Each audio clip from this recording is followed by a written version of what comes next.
The medieval sleep schedule. Why people slept twice a night. Hey everyone. Tonight we're drifting back to a quieter world. The candles are lit, the hearth is crackling, and somewhere outside, a church bell just chimed the hour, though no one's really sure which one. So, make yourself comfortable. Pull the blankets a little higher, because tonight, we're going to slip back into the dim, smoky evenings of medieval Europe, a place where people did something rather strange with their sleep. They didn't sleep once a night, like we do. They slept twice. Now, if you've ever found yourself waking up in the middle of the night and thinking, great, I'm broken, you're in good company. In fact, for most of human history, you'd be doing exactly what everyone else was supposed to do. Before electric lights, humans followed the rhythm of the dark, and that rhythm, as it turns out, had an intermission. People would go to bed not long after sunset, especially in winter when the night stretched on for 14 hours or more. They'd sleep for about 4 or 5 hours. Then, like clockwork, or really, like lack of clockwork, they'd wake up. This wasn't insomnia, it was normal. They even had a name for it: the first sleep. After the first sleep came a stretch of wakefulness, the watch, or simply the waking. It lasted an hour or two, sometimes longer. People would lie quietly. They'd think, pray, talk softly with whoever was beside them, or get up to tend the fire. And then, once that middle of the night interlude was over, they'd go back to bed for their second sleep. And that second sleep was the good one. Deeper, dreamier, more peaceful. It carried them through to dawn, when roosters began announcing, as they so helpfully did, that everyone should now regret their life choices. The historian Roger Eckert stumbled on this whole two-sleep thing while combing through old diaries, court records, and letters from the 15th to 19th centuries.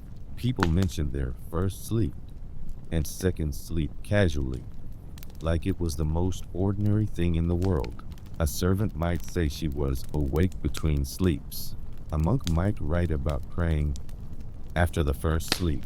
No one seemed to find it strange, which, honestly, makes sense. When you live by candlelight and the stars, time moves differently. The night isn't a single block of darkness. It's a landscape, one you wander through slowly, pausing in the middle to stretch your legs, your thoughts, or your sins. Picture a medieval village after sunset. The fields are quiet. The air smells of smoke and damp wool. Inside a timber cottage, a family lies under rough linen sheets stuffed with straw. The hearth still glows faintly, not from luxury, but from necessity. The first few hours of sleep are heavy and deep, because the day has been long, and honestly, most people were exhausted from trying to survive. But around midnight, they begin to stir. Someone sits up and pokes at the fire. Another murmurs a prayer, or simply stares into the shadows for a while. Maybe they talk about a dream, or about the neighbor's new pig, which is either a blessing or a curse, depending on how loudly it squeals. This was the time for quiet tasks. If you needed to relieve yourself, you did. If you needed to check on animals or stir the embers, you did that too. Some people, especially in towns, might even wander next door for a visit. Yes, you heard that right. Late night social calls. Apparently, wandering over to your neighbor's cottage in the middle of the night wasn't weird. It was just middle of the night socializing. Because what else were you going to do? Scroll through parchment? In monasteries, the watch between sleeps had a more solemn tone. Monks would rise from their pallets to chant the matins or vigils, those eerie, echoing prayers meant to pierce the darkness. The sound must have been both beautiful and deeply unsettling. A chorus of sleepy men mumbling Latin, while owls hooted outside. The perfect lullaby, if you were into mild existential dread.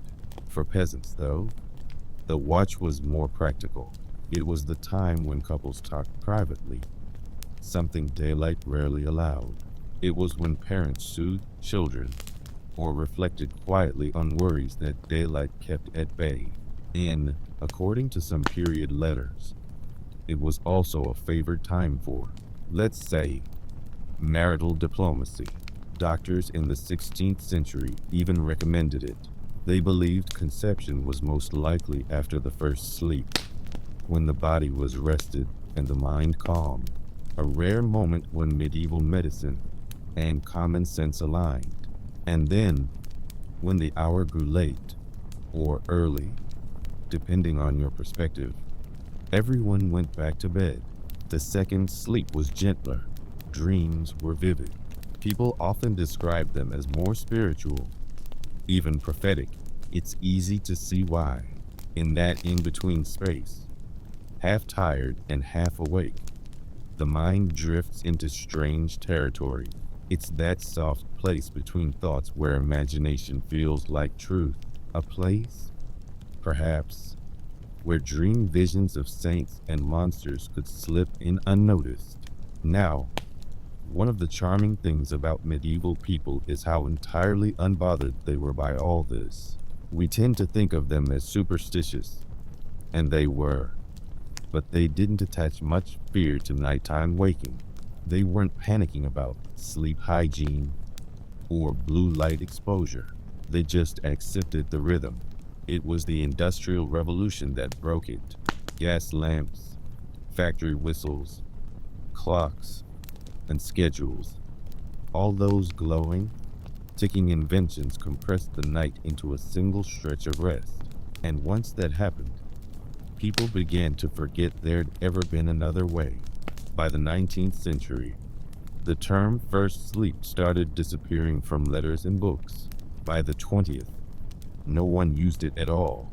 And by the 21st, if you woke up at midnight, you assumed you were anxious, not historical. Still, it's fun to imagine what we lost. That gentle middle of the night intermission, a time for thought, for whispered conversation, or quiet intimacy. Now we fill that space with scrolling and worry. But once, it was a time for peace. And, naturally, for bizarre dreams about saints yelling at you for not fasting properly. Let's drift now to a few examples of how this two-sleep rhythm wove its way into daily life. In 15th century France, a farmer named Jehan Leloup mentioned in his diary that he rose after his first sleep to tend the oxen and found one missing. Apparently, he found the animal later, but not before scolding it, which, in his defense, might have been the only entertainment available to him. In England, legal records describe crimes committed between the first and second sleep, which sounds very poetic, but usually meant someone got drunk and broke into a neighbor's henhouse. The courts treated it as a perfectly normal time to be awake, because it was. In Italy, night watchmen made their rounds while people stirred behind shuttered windows. The streets were hushed, except for the occasional murmur of prayer or the gentle clatter of someone drawing water before the second rest. The two-sleep rhythm wasn't unique to Europe either. Evidence of similar patterns shows up all over the world. In ancient China, among early Islamic scholars, even in 19th century Africa and South America, it seems that humans, left alone with darkness, just divide the night. The body likes a pause, the mind, even more so. There's something profoundly human about it. That need to wake in the middle of the night and think quietly for a while. It's not insomnia, it's reflection, built into the bones. Of course, Not everyone's night was peaceful. For the very rich, darkness could be unnerving. Castles creaked, servants snored, and if you were a noble with too much imagination and a guilty conscience, the watch between sleeps could be a long one indeed. Letters from aristocrats mention fears of ghosts, thieves, and rats, often in that order of priority. One countess complained that her chambermaid's breathing disturbed the second sleep, which is the sort of problem only an aristocrat could have. And kings, famously, didn't sleep well.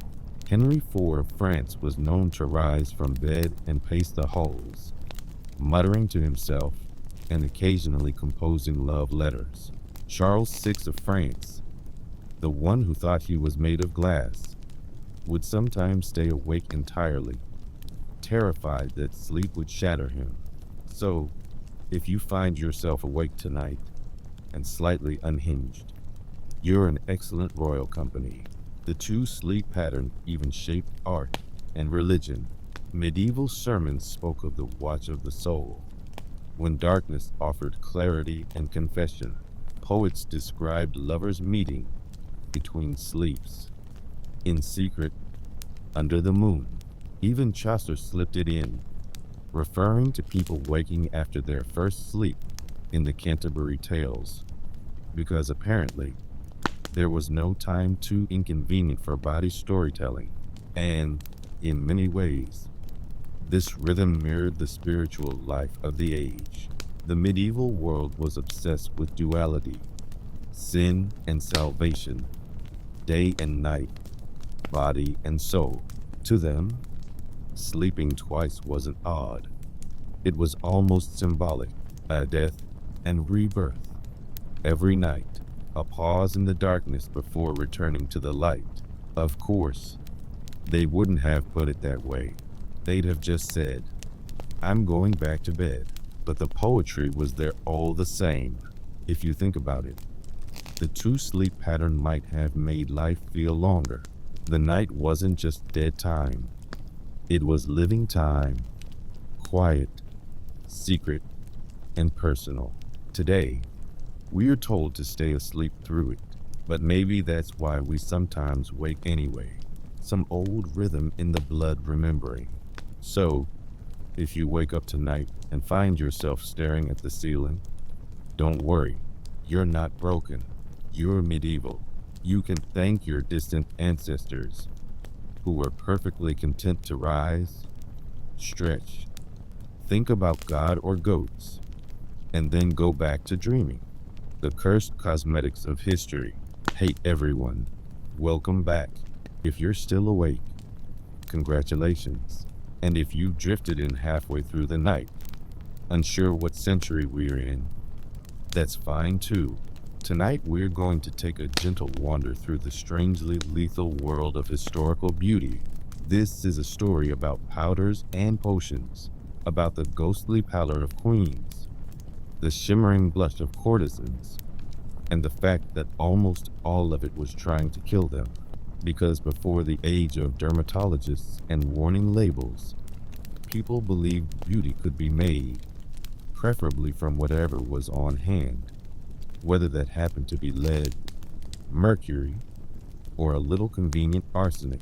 So settle in, dim the lights, and let's drift back to the powdered, perfumed, slightly poisonous chambers of history's most determined beauties. Let's start in ancient Rome, where the fashion for pale skin was more than just a preference. It was practically a social status symbol. To be pale meant you didn't work outdoors. You weren't out in the fields, sweating under the sun like the common folk. You were refined, delicate, a little bit anemic, ideally. So Roman women, and many men, dusted their faces with a fine white powder called cherusa. It was made by grinding lead carbonate.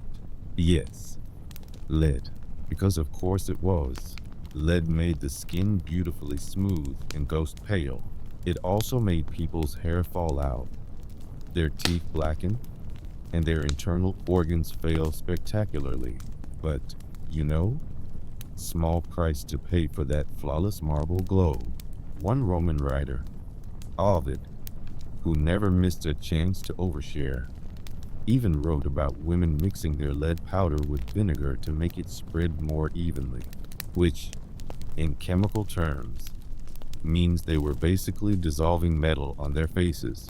Symptoms included facial paralysis, chronic pain, and the general look of someone who's been gently embalmed while still alive. Yet fashion is fashion, and as we've seen throughout history, once a toxic trend starts among the rich, it tends to trickle down. In this case, literally. Let's drift forward 1,000 years or so to Renaissance Italy, where pale skin remained the ultimate beauty standard. And if the Romans had been enthusiastic amateurs, the Italians were professionals. Venetian women in the 1500s were famous, or infamous, for their luminous complexions. Their secret was Venetian ceruse, a kind of luxury lead paste exported all over Europe. It was soft, smooth, and deadly. Even Queen Elizabeth I of England was a devoted user. She wore it to cover scars from smallpox, layering the paste so thickly that it cracked like old plaster. Over time, it ate away at her skin, requiring still more paste to cover the damage. It's a vicious cycle when your beauty routine is also your slowest assassin. By her later years, the queen's face was so heavily painted that courtiers described her as a statue rather than a woman, which, to be fair, was probably safer than touching her. In France, the trend blossomed into full-on toxic theater. The 16th and 17th centuries were a time of powdered faces, rouged cheeks, and lips tinted with vermilion, another delightful pigment made from mercury sulfide. Mercury was valued for its brilliant sheen. It gave the skin a soft, pearly glow. It also attacked the nervous system, leading to tremors, hallucinations, and the sort of wide-eyed stare that painters of the time mistook for soulful beauty. Aristocrats began to develop that unmistakable fashionable illness look, pale, languid, and gently dying. Poets swooned, doctors despaired, and the perfume makers of Paris quietly counted their money. By the 18th century, things got even more theatrical. The court of Louis XVI turned self-decoration into a national sport. The ideal complexion was so pale it verged on corpse-like. Rouge was applied in circular patches, like a doll or a delirious clown, and the wigs grew taller with each season, until they required their own furniture. The cosmetic industry thrived, partly because the products caused skin damage that only more products could hide. If your face peeled or blistered from lead, you simply applied more lead.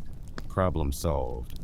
In the same way that setting a second fire solved the first one, some formulas claim to refresh the complexion by adding sublimate of mercury, essentially industrial poison. Others promised eternal youth using vinegar, crushed pearls, or pigeon droppings. Yes, actual droppings.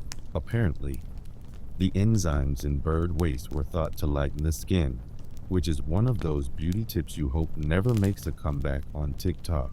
Across the channel, the English were no less enthusiastic. In the Georgian period, both men and women wore face paint, often so thick it had a visible seam at the jawline. A truly fashionable person could rest their chin on the windowsill without smudging, but beneath the elegance lay the same quiet suffering. Chronic lead poisoning caused fatigue, headaches, and the charming side effect of dark blue lines around the gums. Contemporaries called it the mark of Venus, which sounds romantic until you realize it meant your liver was shutting down. By the 19th century, chemistry had advanced, which, naturally, only made things worse. Enter the Victorian era, that magical time when science and self-destruction held hands. Society worshipped a delicate, ethereal kind of beauty, the consumptive look, pale, thin, with luminous eyes and a faint flush of fever. Ideally, you'd appear just on the verge of fainting at all times. Unfortunately, tuberculosis wasn't something one could easily order, so cosmetics stepped in to help. Manufacturers began selling arsenic wafers. Yes, edible arsenic, to whiten the skin from within. The ads promised a clear, blooming complexion and freedom from blemish. What they didn't mention was the progressive organ failure. Still, they sold briskly, because if there's one thing more powerful than poison, it's marketing.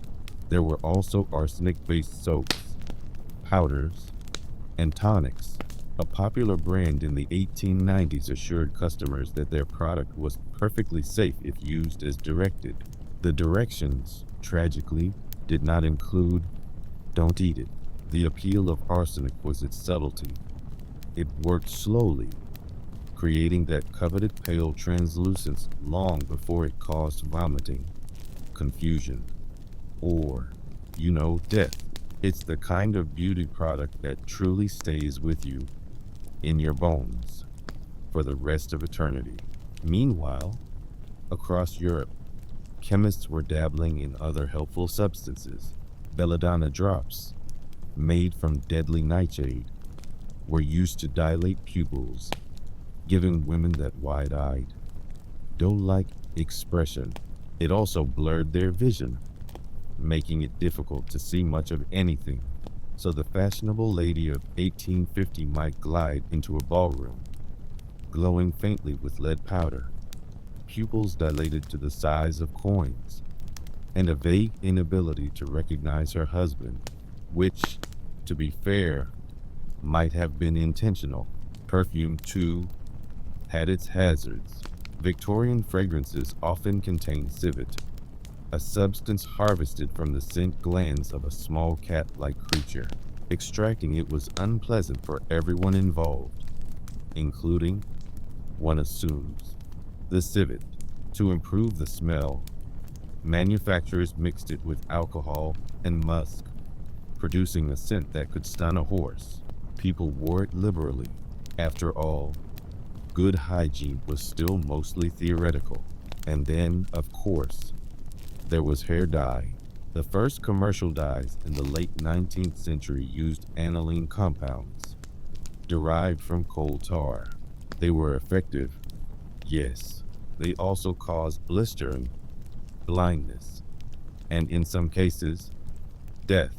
One could emerge from the salon looking glamorous, or, occasionally, embalmed. But beauty required sacrifice, and sometimes that sacrifice was respiratory function. Even into the early 20th century, old habits lingered. Blanc de Plomb, the beloved lead powder of centuries past, was still being sold in parts of France and Japan. Magazine ads promised it would whiten the skin and soften wrinkles, which it did by slowly eroding them off. It wasn't until the 1920s and 30s that public health warnings began to catch up. Medical journals politely suggested that perhaps people should stop poisoning themselves for beauty. Naturally, they were ignored for another decade or two. If we step back and look at this shimmering graveyard of cosmetics, it's hard not to admire the commitment. Generation after generation, people saw their predecessors go pale, sickly, and deceased, and thought, yes, that's the look I want. There's something almost poetic in it, a dance between vanity and mortality, every mirror reflecting not just beauty, but fragility. And maybe, beneath the humor, that's the heart of it. The idea that beauty and death were always intertwined. The same fascination with fading roses, moonlight, and delicate things. To look perfect was, in some strange way, to look ephemeral, to glow just before you vanished. Even the portraits of the era carried that eerie stillness, The powdered faces, glassy eyes, and faint smile that doesn't quite reach consciousness. Artists painted their sitters to look serene, unblemished, almost unreal, and they succeeded because by the time the painting was finished, the sitter might already have been halfway to sainthood. So, next time you're scrolling through modern skincare ads promising radiant, ageless skin, just remember, they used to mean that literally. If your highlighter doesn't contain a trace of arsenic, you're already ahead of the game. And if you happen to wake in the middle of the night, as our medieval ancestors did, and glance in the mirror, be grateful that the only thing glowing softly in the dark is your phone screen, not your face. The most inbred monarchs in European history. Hey everyone, welcome back. Tonight, we're staying in bed, but moving slightly closer to a throne, because nothing says relaxing bedtime story quite like the gradual genetic collapse of Europe's ruling families. This is a tale of castles, cousins, and questionable decisions, of kings who married nieces, uncles who married sisters-in-law, and dynasties that eventually looked around the dinner table and realized everyone had the same job. So, close your eyes if you like. Let's drift into the flickering candlelight of royal chambers, where bloodlines were considered sacred, even if they were starting to resemble a family circle drawn with a crayon. We begin, as we so often do, with Spain. By the 17th century, the Spanish Habsburgs had been marrying one another for so long that their family tree was less a tree and more a single, exhausted vine. Their motto might as well have been, "Why look outside the family when the family already has everything, including the same set of grandparents?" The culmination of this noble experiment was Charles II of Spain, the poor man history remembers as the Bewitched. He was born in 1661 and was, biologically speaking, the result of more than 2 centuries of relentless cousin marriages. To give you a sense of scale, his family's genealogists later calculated that he had fewer ancestors than a normal person would have had in the 14th century. You and I have 64 great-great-great-grandparents. Charles II had about 32. It's like his DNA gave up halfway through the family tree and decided to loop back around for another go. Physically, Charles II was unique. He inherited what we now call the Habsburg jaw, that famous protruding chin and underbite that could have doubled as a bookshelf. His tongue was so large he struggled to speak or eat properly. His body was frail, his hair sparse, and his teeth seemed to have unionized and gone on strike. He didn't learn to walk until age 8. He didn't learn to speak until nearly 4. And by the time he became king, he was plagued by chronic illness, seizures, and a deeply unfortunate collection of medical treatments, most of which involved leeches and prayer. But he was, technically, the most powerful monarch in Europe, which only proves that paperwork can accomplish almost anything. The Spanish court adored him, of course, because they had to, but behind the scenes, everyone knew the dynasty was crumbling. Charles was infertile, as one might expect from a man whose family tree could be summarized as loop-de-loop, when he died at 38, childless and bewildered. Spain's entire empire descended into chaos. It's a little poetic, really. Centuries of royal obsession with pure blood led to the very extinction of the bloodline itself. A tragic, if somewhat predictable, outcome. But Spain wasn't alone. Across Europe, the royal gene pool was more of a royal puddle. Let's float north to the Austrian Habsburgs, cousins of the Spanish ones. Their devotion to intermarriage was legendary. In fact, by the 1500s, it was practically a religious belief. They had a family motto: let others wage war, You, fortunate Austria marry, which sounds clever until you realize it meant keep marrying your relatives until your descendants can't pronounce their own names. The Austrian branch produced its own gallery of fragile heirs. One emperor, Ferdinand I, suffered from epilepsy, depression, and what his tutors politely described as limited comprehension. Another, Leopold I, was known for his astonishingly long lower jaw, which jutted forward so far he couldn't fully close his mouth.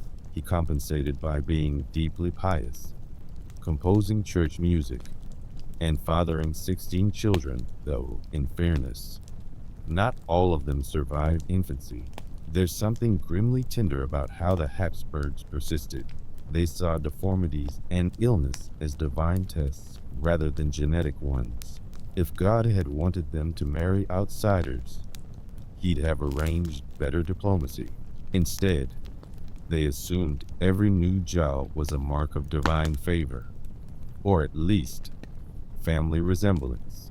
The Habsburg jaw eventually became the dynasty's unofficial logo. Portraits from the 17th century show men and women who all appear to be chewing invisible toffee, yet the painters, loyal and optimistic, described them as majestic, and perhaps they were. In that slow motion, candlelit way where power disguises fragility, let's drift east for a moment, to Russia, where the Romanovs were busy writing their own genetic horror story. By the 19th century, the royal families of Europe had intermarried so extensively that everyone was related to everyone else.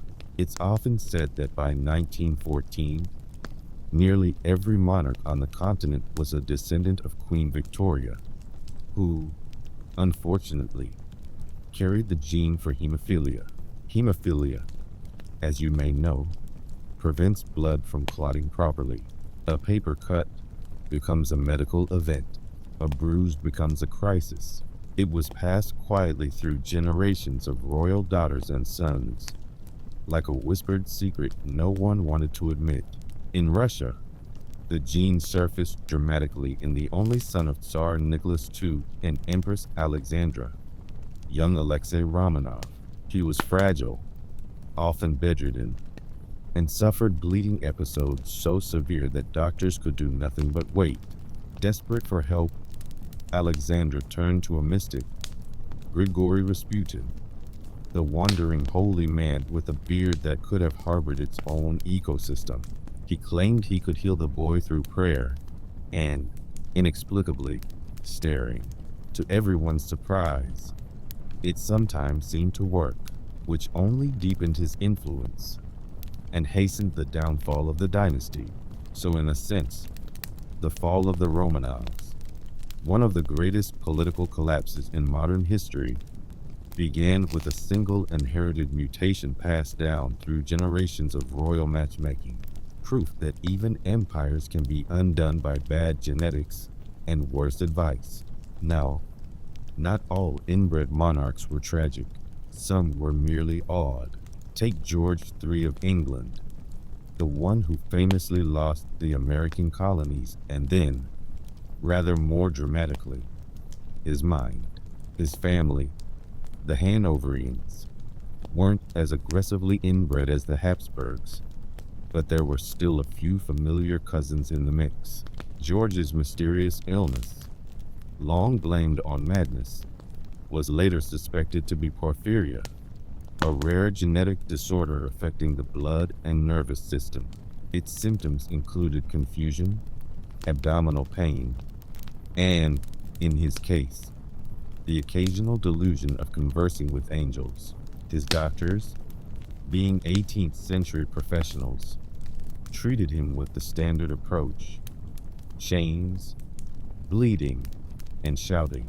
Naturally, it didn't help, but George was loved by his people, perhaps because they found him so human. A king who lost his wits but kept his dignity, and, despite everything, managed to reign for 60 years, longer than most of his physicians survived. In France, the Bourbons had their own issues. though in fairness, most of theirs were self-inflicted. They didn't intermarry as much as their Habsburg cousins, but they compensated through sheer excess. Louis XIV had so many illegitimate children that he could have started a small nation.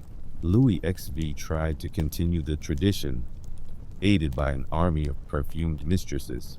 By the time Louis XVI arrived, shy, awkward, and married to a teenage Marie Antoinette, the dynasty's vitality was running mostly on powdered wigs and inertia. Their eventual downfall had less to do with genetics and more to do with bread, guillotines, and a few misjudged spending habits. Still, it's comforting to know that for once, a royal catastrophe wasn't hereditary. Let's pause for a moment to admire the logic that drove all this. Royal families believed intermarriage preserved pure blood. They spoke of lineage as sacred, almost divine. Each marriage was a political calculation, a treaty sealed with shared DNA. Unfortunately, biology was not particularly interested in politics. Over generations, recessive genes began to surface. Hemophilia, madness, deformities, infertility, all the hidden passengers of human heredity rising politely to announce their presence. And yet, even as the evidence accumulated, they carried on, because marrying outside the family might mean sharing power. And that, of course, was unthinkable. Better to risk a dynasty of frail, trembling ears than a single commoner in the bloodline. One could argue that European history is, in part, the story of the upper classes slowly discovering genetics the hard way. They didn't understand DNA, but they understood irony, even if it took a few centuries and several unfortunate monarchs to get the joke. By the late 19th century, royal families began to branch out slightly, often marrying minor nobility rather than direct cousins. But the legacy of those centuries lingered. Hemophilia haunted Europe's royal houses for generations. The Habsburg jar remained a family heirloom well into the 20th century, and even now, portraits in dusty museums stare down with that same faintly protruding chin, as if daring modern viewers to say something. There's something strangely soothing in all this, a reminder that even the mightiest kings and queens were subject to the quiet, invisible laws of nature, that beneath the crowns and titles, they were just people, fragile, flawed, and, occasionally, double cousins twice removed. Maybe that's why these stories still lull us. They're not just tales of grandeur, but of human limitation, of dynasties that conquered continents, yet couldn't escape their own DNA. So, as you drift towards sleep, imagine those ancient palaces, the flicker of candlelight on marble floors, the echo of distant footsteps down long corridors, and behind each door, a family that looked eerily familiar, because, in every sense, they were. The same eyes, the same jaw, the same fate, looping endlessly until time itself grew tired, sickly, spoiled, and sad. Medieval royal childhoods. Hey everyone, welcome back. Tonight, we're stepping softly into the nurseries of history, though nursery might be a generous word. In royal courts, children were born not so much into families as into systems. Systems of etiquette, ceremony, superstition, and political anxiety. This is the story of the world's most pampered and most miserable toddlers, royal heirs who were adored, isolated, and quite frequently unwell. So pull your blankets closer. We're going to wander through cold stone corridors, past embroidered cradles and miniature thrones, and meet the little kings and queens who never quite got to be children. Let's begin in the Middle Ages, a time when the average peasant child was lucky to survive past 5, and the average royal child was lucky to survive being royal. Royal babies were valuable, but not necessarily loved. They were symbols first, humans second, and every aspect of their existence, from feeding to sleeping to smiling at the wrong person, was supervised by layers of protocol so dense that even the baby probably needed permission to cry. When a prince was born, bells rang, priests chanted, courtiers wept with joy, or at least with job security, and the infant, barely hours old, was already the most important political object in the kingdom. But that importance came with complications. For one, royal parents rarely saw their own children. In medieval courts, it was common to send infants away almost immediately to be raised by wet nurses and governesses, usually in separate households called nursery courts. The reasoning was practical, if not particularly warm. Childbirth was dangerous, and succession even more so. A queen might produce an heir every year. Raising them personally was someone else's problem.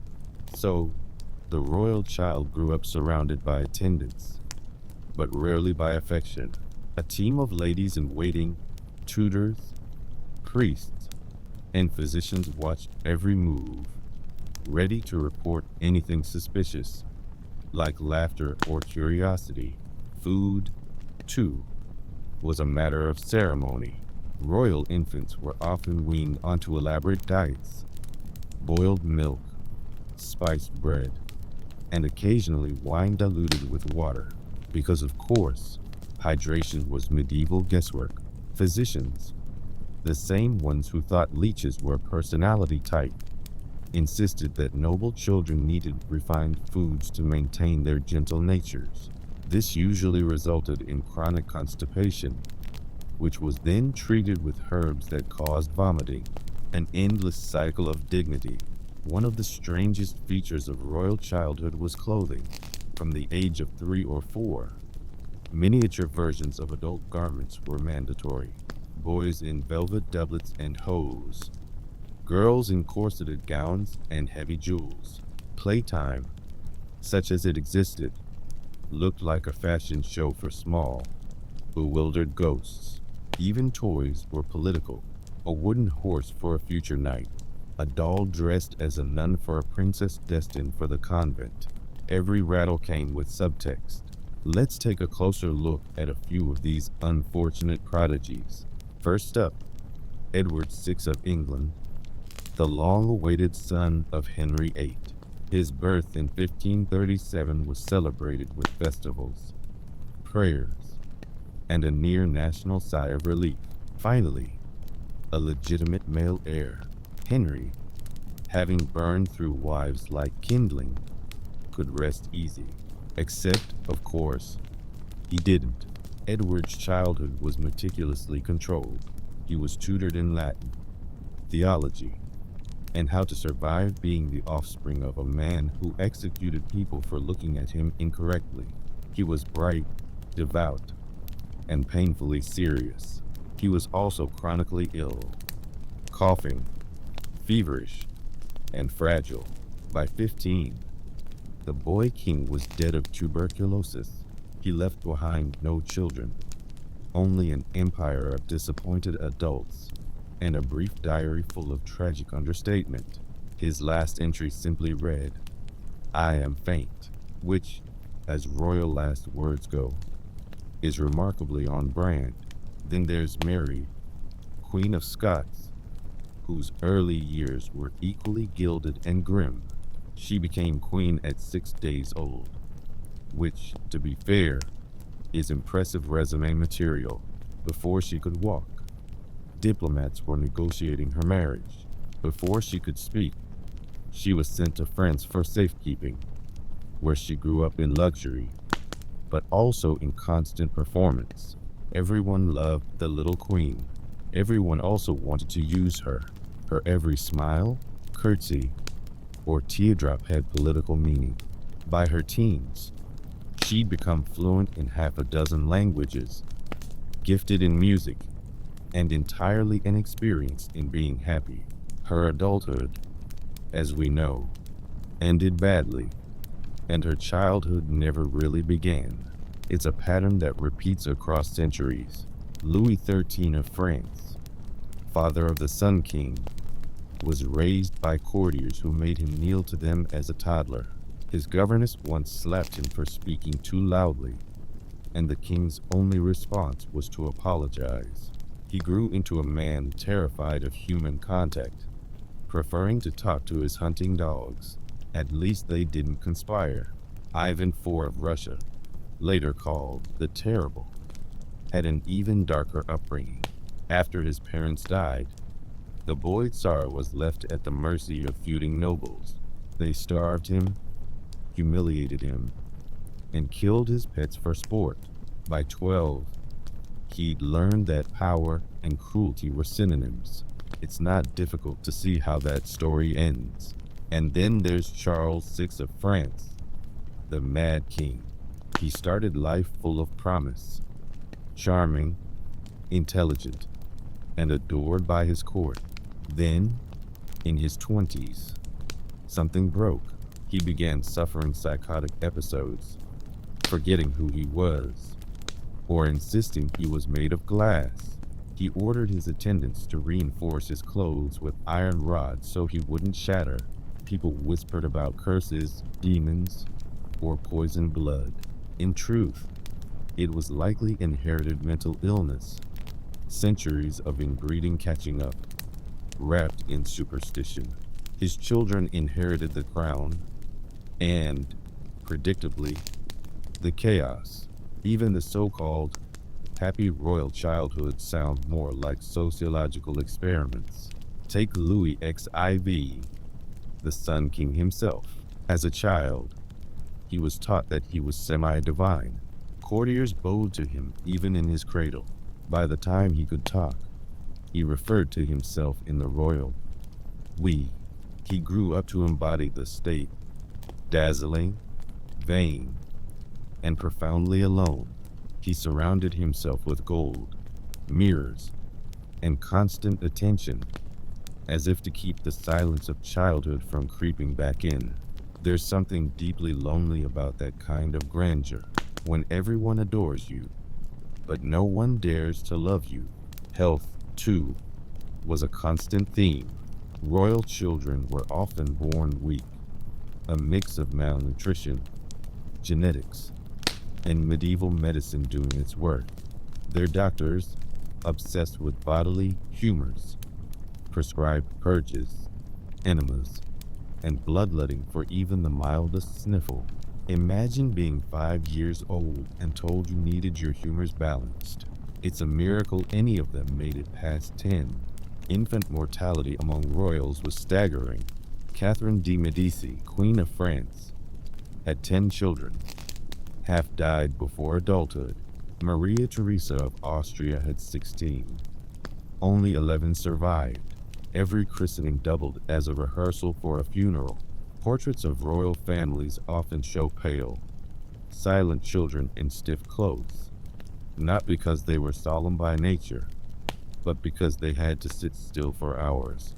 Behind those calm faces lurked the quiet truth that at least one of them would not live long enough to be painted again. And yet, for all the sickness and sorrow, these children were expected to radiate perfection. Their portraits were propaganda, living proof of divine favor. If a child looked fragile, artists painted them rosier. If a child had a visible deformity, they were posed carefully behind drapery or props. The illusion mattered more than the reality. Royal childhood was theater, every giggle rehearsed, every tear a liability.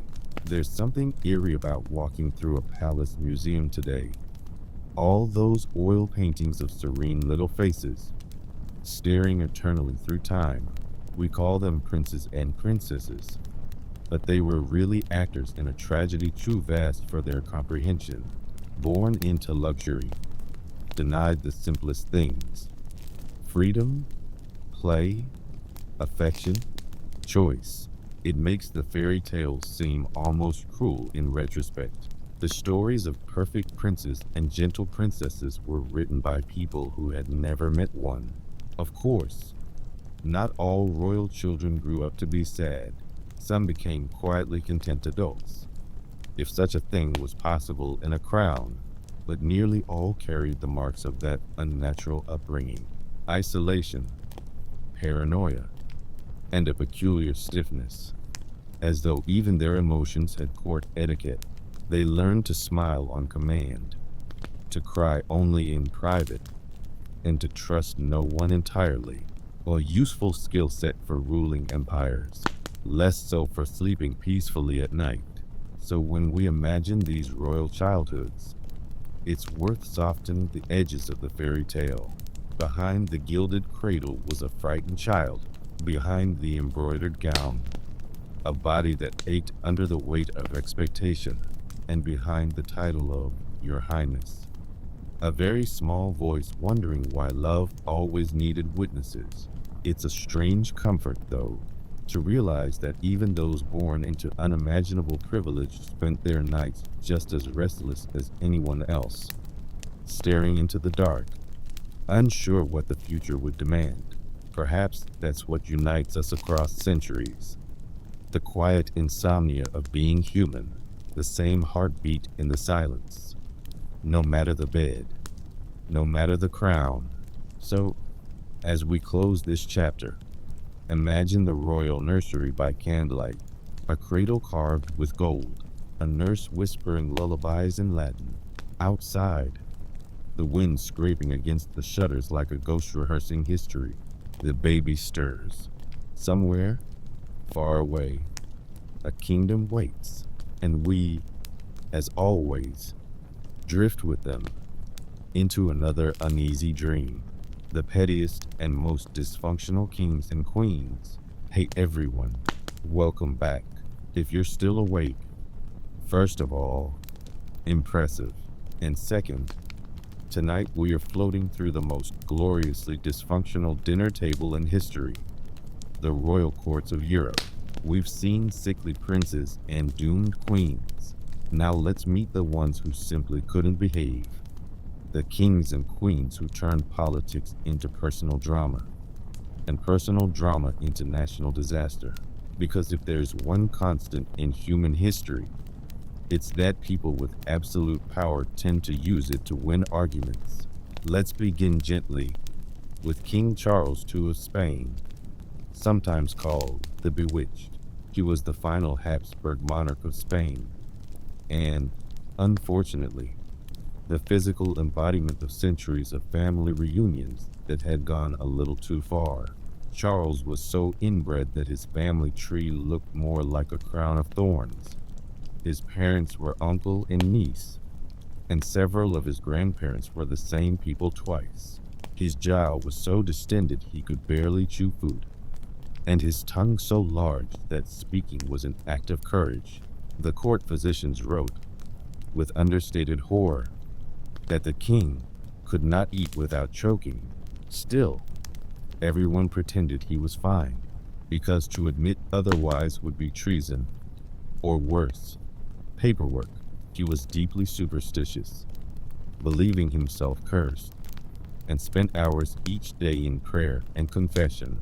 His advisors, meanwhile, spent hours trying to stop Spain from falling apart. They failed. Naturally, Charles died childless at 38, leaving behind a Europe ready to tear itself to shreds over who would inherit the mess. In many ways, he was less a ruler and more a tragic family heirloom. A final warning that maybe, just maybe, second cousins shouldn't get married. From Spain, let's drift northward to France, where petty monarchs were something of a national art form. Meet King Louis XI, known as the Spider King. He earned the nickname not because of any particular agility, but because he loved to trap his enemies in elaborate political webs, and then forget where he put them. Louis distrusted everyone, including his own shadow. He wore shabby clothes to make courtiers underestimate him, and kept live pigeons in his hat for reasons known only to himself. He also collected relics obsessively, bits of saintly bones, scraps of holy cloth, and carried them into battle like a medieval child with a safety blanket. Despite all this, he was brilliant in a bureaucratic way.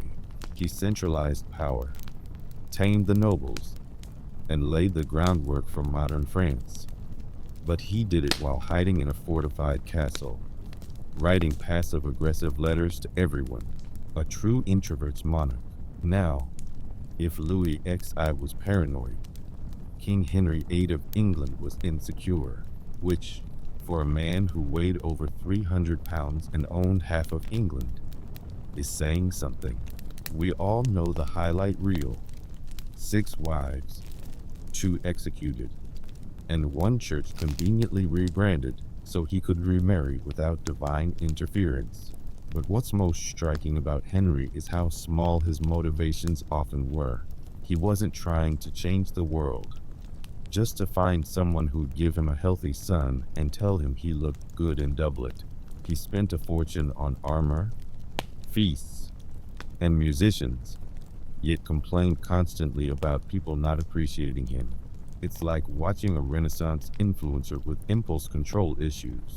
By his later years, he was obese, ulcerous, and perpetually furious. He trusted no one, loved few, and died convinced that every disappointment in his life was someone else's fault. Truly, a Tudor masterclass in pettiness. Then there's Queen Christina of Sweden, the 17th century monarch who treated monarchy like an avant-garde performance art piece. Christina inherited the throne at 6, was crowned at 18, and abdicated at 28, declaring that she simply could not be bothered. She refused to marry, dressed in men's clothing, filled her court with philosophers and artists, and once banned yawning in her presence. One imagined she was unpopular at parties. When the Swedish people grew restless, she packed her jewels and fled to Rome, where she converted to Catholicism, just to irritate her Protestant advisors. She spent the rest of her life collecting art, gossiping with popes, and writing long letters about how misunderstood she was. In a way, Christina invented the royal exit strategy centuries before Harry and Meghan, only with more Baroque furniture. Of course, not all pettiness was stylish. Some rulers were just deeply unpleasant people with too much free time.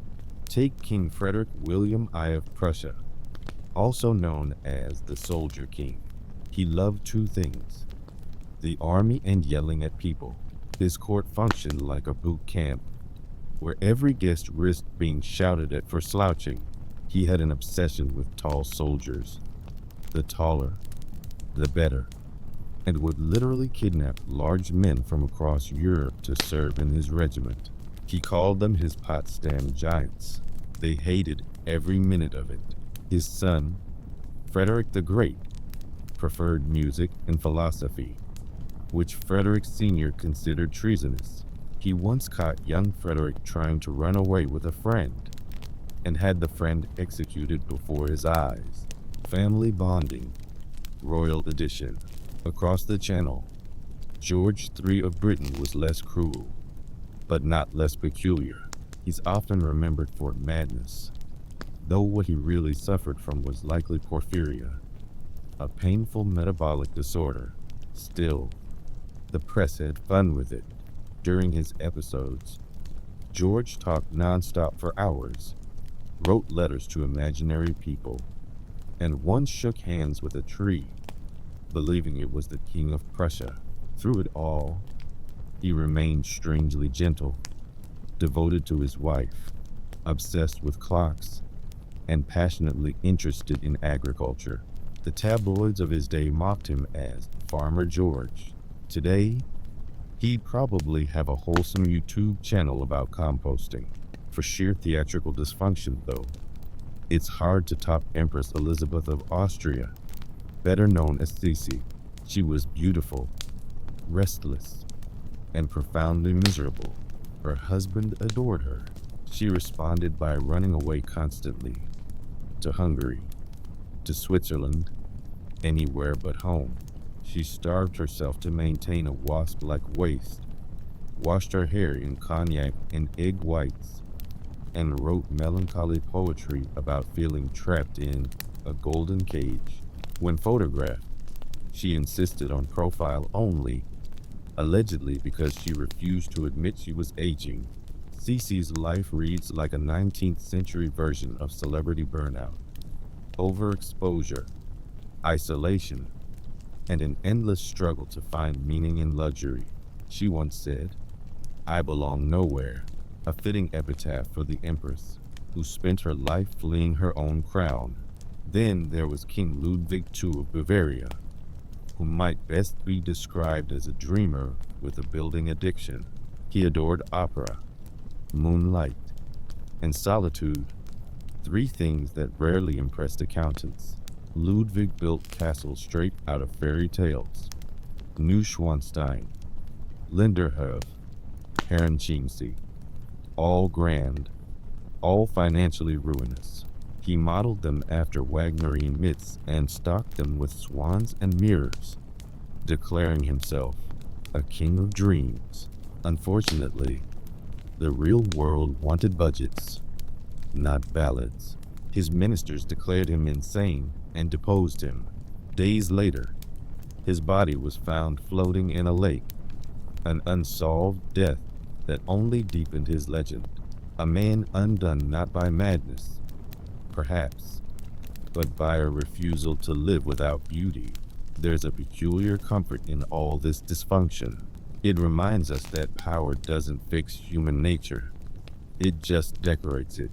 Petty quarrels over furniture, lovers, and family dinners once redrew the maps of Europe. Wars have started over bruised egos and ended because someone got bored. For every great statesman, there was a sulking monarch in the background, muttering about how no one respected their divine right enough. And yet, these figures fascinate us, maybe because they exaggerate our own flaws. They're jealous, impulsive, insecure. They crave love and recognition, even when they already have everything else. They make bad decisions for relatable reasons.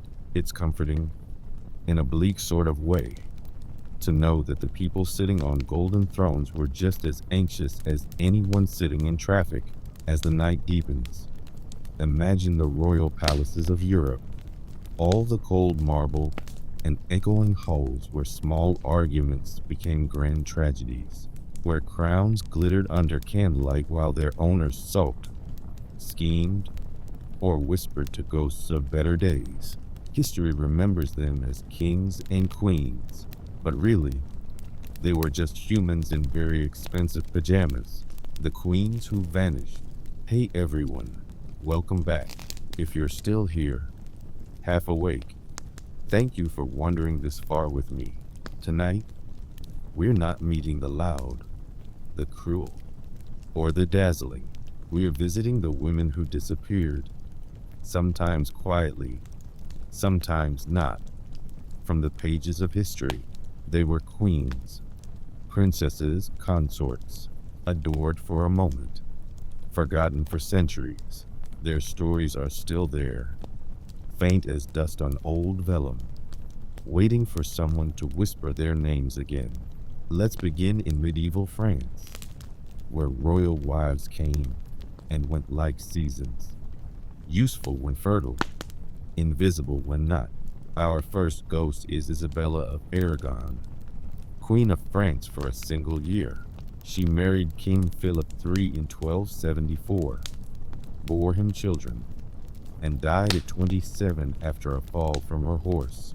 There was a funeral, of course. France always did funerals beautifully. But then, nothing. No memorial beyond a line in a chronicle. No statue. No legacy. She was replaced, as all queens were, by the next one.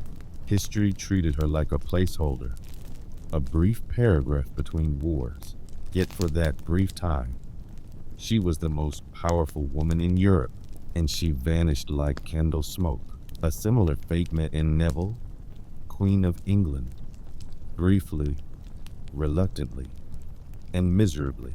Anne was married first to the son of King Henry VI, who was murdered, then to Richard III.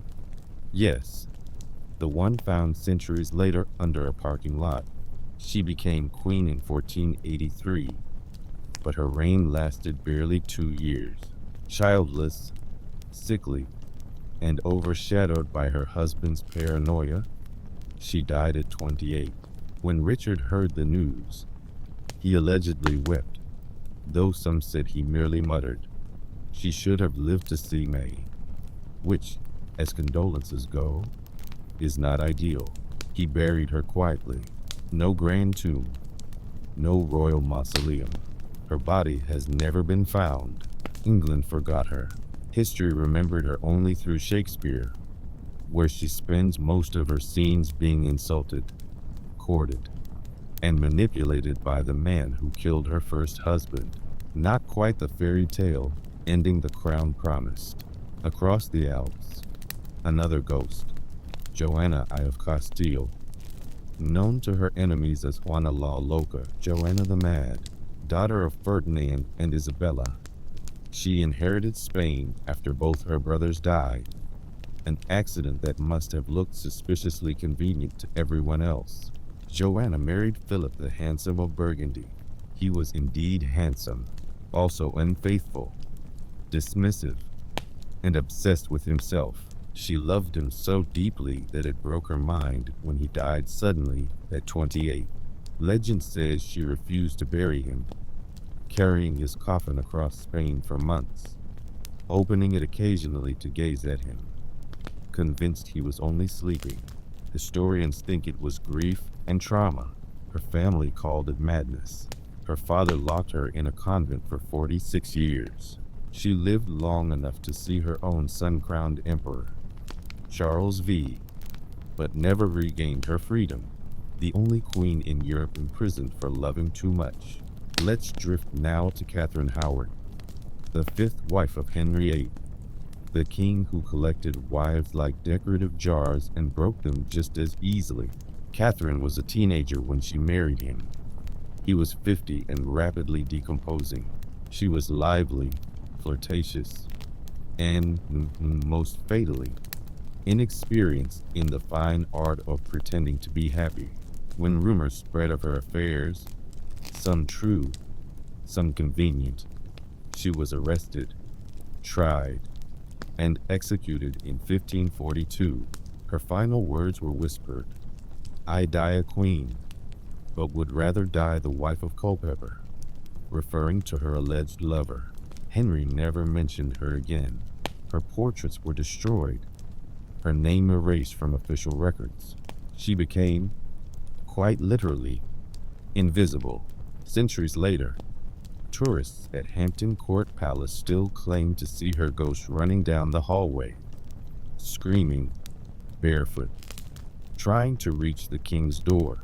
Even in legend, she's still trying to be heard.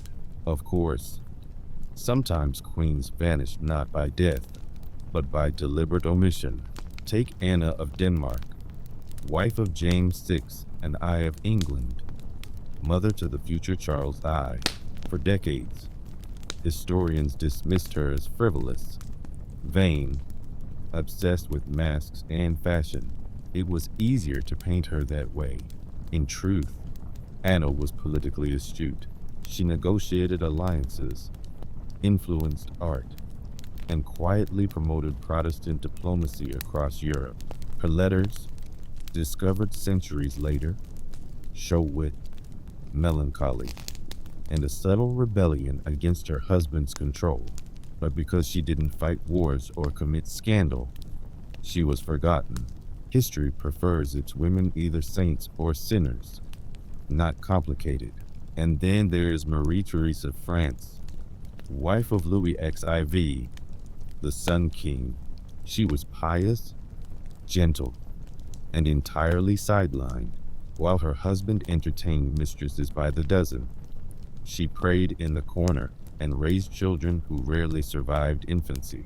Her court called her dull. She rarely appeared in portraits. When she died, Louis reportedly said, "This is the first time she has caused me trouble," which may be the most exquisite cruelty ever uttered in Versailles. Her tomb inscription is brief. "Here lies Marie Therese of Austria, Queen of France. No virtues listed, no love declared, just a name and the quiet proof that sometimes being forgotten is worse than being hated." There's something haunting about how easy it was for these women to disappear. One wrong word, one unlucky illness, and the record simply folded over them like fresh snow. In the great game of dynasties, queens were pieces to be moved, traded, and quietly removed when inconvenient. Their lives measured in dowries and heirs, their deaths recorded, if at all, as marginal notes in a man's story. Even when they were adored, their memory didn't survive long past the candles that burned at their funerals. In archives, historians sometimes find traces, letters without signatures, portraits with faces scratched out, coins bearing unfamiliar initials, little whispers of vanished lives. One letter from a 14th century queen, the name smudged away by time, reads simply, "If I am to be silent, then at least let God remember that I tried to be good." No one knows who she was, but maybe it doesn't matter. The words are enough. If you think about it, history itself is an act of selective remembering. The Chronicles tell us who mattered and who didn't, according to whoever held the pen. For every Catherine the Great, there are 10 forgotten Catherines who ruled briefly, prayed sincerely, and disappeared completely. Their stories may never fill textbooks, but in the quiet hours of the night, when we sift through the dust of the past, we can still feel their presence, like faint perfume lingering long after the wearer is gone. So, as we fade towards sleep, imagine them not as ghosts, but as a silent procession, queens with no crowns, walking through moonlight toward the edges of memory, each with a story that once mattered immensely to someone, each erased, but not entirely gone, because as long as we whisper their names, even imperfectly, they're still here, hovering at the edge of the candlelight, reminding us that forgetting is never complete. Good night.